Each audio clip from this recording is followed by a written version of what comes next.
নমস্কাৰ আপোনালোকক সকলোকে প্ৰথমতে চেনেলটোৰ নতুন ভিডিঅ'ৰ মাজলৈ স্বাগতম জনাইছোঁ। সো বন্ধুসকল অসম চৰকাৰৰ ফালৰ পৰা কেইটামান নতুন পদৰ বাবে অনলাইন এপ্লাই ইতিমধ্যে মুকলি কৰিছে আজিৰ পৰা আৰু ইয়াতে পোষ্ট মুকলি কৰিছে জুনিয়ৰ ইঞ্জিনিয়াৰৰ post mechanical under joint cadre of public works road department আৰু ইয়াতে আপোনালোকৰ টোটেল 80টা পোষ্ট মুকলি কৰিছে। ইয়াতে স্কেল অফ পে দিয়া হ'ব 14,000 পৰা ষ্টাৰ্ট কৰি 60,500 লৈকে আৰু গ্ৰেড পে 8,700। ইলিজিবিলিটি ক্ৰাইটেৰিয়াৰ ক্ষেত্ৰত পাৰ্মানেণ্ট ৰেচিডেণ্ট অফ আছাম হ'ব লাগিব অৰ্থাৎ অসমৰ স্থায়ী বাসিন্দা হ'ব লাগিব। লগতে আপোনালোকৰ as a domicile proof of the candidate he must upload a copy of the permanent resident certificate PRC-খন আপলোড কৰিব লাগিব আপোনালোকে, নাইবা যিটো এমপ্লয়মেণ্ট এক্সচেঞ্জ চাৰ্টিফিকেট আছে ৰেজিষ্ট্ৰেশ্যন সেইখন আপলোড কৰিলেও হৈ যাব প্ৰুফ হিচাপে অসমৰ স্থায়ী বাসিন্দাৰ।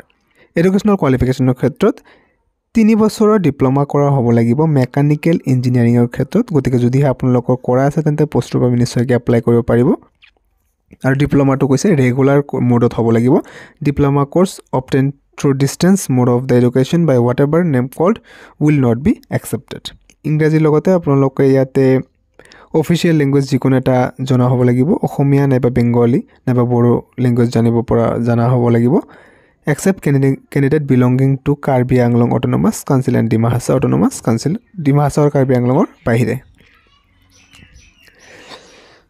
लोगों तो कैसे upload relevant all semesters marksheet reflecting the subject and the final pass certificate marksheet। माने अपन लोगों সকলো semester marksheet हम upload दिले marksheet upload দিব গৈছে। বয়সটো 18 বছৰ মিনিমাম ৰাখিছে, ম্যাক্সিমাম 38 বছৰ ৰখা হৈছে। 1 জানুৱাৰী 2024 হিচাপে বয়সটো ধৰা হ'ব। 5 বছৰ ৰিলেক্সেশ্যন লাভ কৰিব SC ST হ'লে অৰ্থাৎ 43 ইয়াৰ্ছ লৈকে পাৰিব। 3 বছৰ ৰিলেক্সেশ্যন লাভ কৰিব যদি OBC MOBC হয় অৰ্থাৎ 41 ইয়াৰ্ছ লৈকে পাৰিব। আৰু যদি PWD অৰ্থাৎ পাৰ্সন উইথ বেঞ্চমাৰ্ক ডিজেবিলিটি হয় 10 ইয়াৰ্ছৰ ৰিলেক্সেশ্যন লাভ কৰিব। বয়সটো কেণ্ডিডেটৰ এক্সামৰ যিটো আছে ক্লাছ 10 নাইবা 12 এক্সামিনেশ্যনৰ এডমিট কাৰ্ড নাইবা পাছ চাৰ্টিফিকেটৰ নাইবা মাৰ্কশ্বিটৰ হিচাপত হে ধৰা হ'ব। এপ্লাই কৰাৰ সময়ত এপ্লিকেশ্যন ফিজ এটা পে' কৰিব লাগিব। জেনেৰেল কেটেগৰীৰ পৰা হ'লে 297 টকা পে' কৰিব লাগিব। SC ST OBC MOBCৰ পৰা হ'লে 197 টকা পে' কৰিব লাগিব। BPL পৰা হ'লে 47 টকা, PWDৰ পৰা হ'লেও 47 টকা 20 পইচা পে' কৰিব লাগিব। গোটেইকেইটাৰ ক্ষেত্ৰত পে'মেণ্টটো আপোনালোকে অনলাইন মোডতে কৰিব পাৰিব। এপ্লাই কৰাৰ সময়ত আপোনালোকে apscrecruitment.in এইটো ৱেবছাইটলৈকে গৈ এপ্লাই কৰিব লাগিব। যদিহে ৰেজিষ্টাৰ কৰা আছে পুনৰবাৰ ৰেজিষ্টাৰ কৰিব নালাগে, কাৰণ এইটো OTI অৰ্থাৎ ওৱান টাইম ৰেজিষ্ট্ৰেশ্যনে হয়।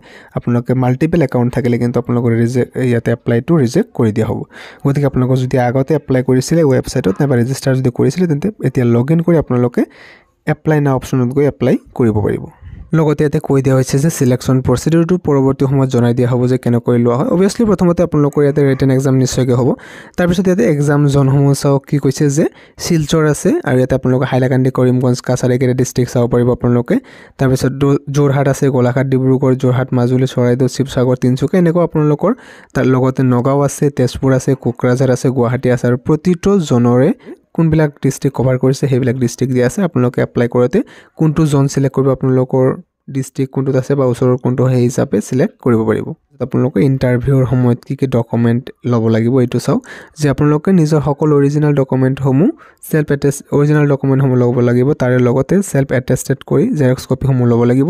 10-12ৰ admit card, pass certificate, marksheet সকলোবোৰ জেৰক্স কৰি প্ৰথমতে আপোনালোকে ইয়াতে সেল্ফ এটেষ্টেড কৰিব লাগিব। মাৰ্কশ্বিটসমূহ আৰু পাছ চাৰ্টিফিকেটসমূহ আপোনালোকে ল'ব লাগিব জেৰক্স কৰি। ডিগ্ৰী ডিপ্ল'মা চাৰ্টিফিকেটখন আপোনালোকে দি দিব। তাৰপিছত কাষ্ট চাৰ্টিফিকেট যদি কোনো কেটেগৰীৰ পৰা বিলং কৰে SC ST OBC আপোনালোকৰ কাষ্ট চাৰ্টিফিকেটখন লাগিব ইয়াতে। BPL চাৰ্টিফিকেটখন যদি আপোনালোকে এইটো দি এপ্লাই কৰিছে তেন্তে আপোনালোকে BPL চাৰ্টিফিকেটখনৰ জেৰক্স আৰু লগতে অৰিজিনেল কপিও লৈ যাব লাগিব। তাৰপিছত আপোনালোকৰ কৈছে যে ডিক্লেৰেশ্যন ফৰ্ম দিব লাগিব, স্মল ফেমিলি নৰ্মছ, এইটো আপোনালোকে ৱেবছাইটত পাই যাব। এতিয়া ষ্টাৰ্টিং ফৰ অনলাইন এপ্লিকেশ্যন এইটো আজি অৰ্থাৎ 6 মে তাৰিখৰ পৰা ষ্টাৰ্ট হৈ গৈছে অলৰেডি। লগতে আপোনালোকৰ ইয়াতে ক্লজিং ডেটো ৰাখিছে লাষ্ট ডেট জুন মাহৰ 5 তাৰিখলৈকে এপ্লাই কোটো চলি থাকিব। লাষ্ট ডেট ফৰ পে'মেণ্টৰ বাবে লাষ্ট ডেটটো জুন মাহৰ 7 তাৰিখলৈকে টাইমটো দিয়া হৈছে। গতিকে যদি আপোনালোকৰ এই কোৱালিফিকেশ্যনটো আছে তেন্তে আপোনালোকে নিশ্চয়কৈ ইয়াতে এপ্লাই কৰিব পাৰিব। ভিডিঅ'টো ইমানেই আছিলে, আপোনালোকৰ সৈতে শ্বেয়াৰ কৰাৰ চেষ্টা কৰিলোঁ। যদি ভিডিঅ'টো ভাল পাইছে নিশ্চয়কৈ লাইক এটা কৰি দিব, নিজৰ ফ্ৰেণ্ডছৰ সৈতে শ্বেয়াৰ কৰিব। পুনৰবাৰ লগ পাম নতুন ভিডিঅ' এটা মাজলৈ। এতিয়ালৈ সামৰিছোঁ, ধন্যবাদ।